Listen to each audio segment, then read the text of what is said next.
Donc c'était un projet du budget participatif qui a été porté par Madame Claude Noël Coupez, qui portait à la base sur l'installation d'une ruche au sein d'un espace vert de la ville. Et en fait qu'on a réorienté vers l'accueil de manière plus générale des abeilles.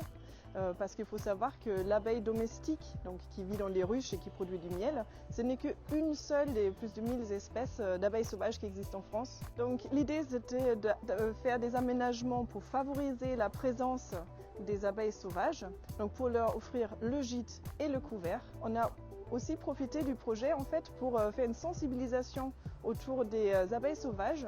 L'abeille domestique est très connue et appréciée aussi par le grand public, mais par contre les abeilles sauvages ils sont très fortement méconnus.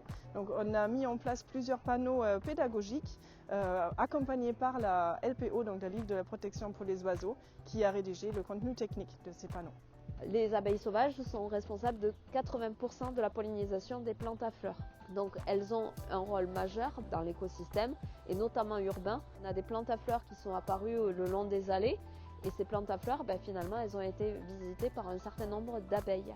Et on a un petit peu essayé de cibler ces familles d'abeilles et donc de proposer des petites cavités pour celles qui vont avoir besoin comme ça de tiges creuses pour aller loger leurs larves.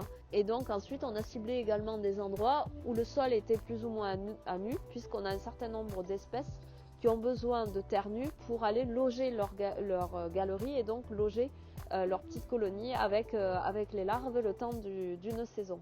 Le jardin botanique est très heureux d'accueillir ce projet d'abeilles sauvages. C'est surtout pour nous une opération qui est très pédagogique. On va pouvoir mettre l'accent dessus et expliquer un peu plus aux gens la différence entre les abeilles sauvages qui sont très importantes au niveau de la pollinisation des espèces végétales par rapport aux abeilles qui font le miel qu'on perçoit de manière un peu différente.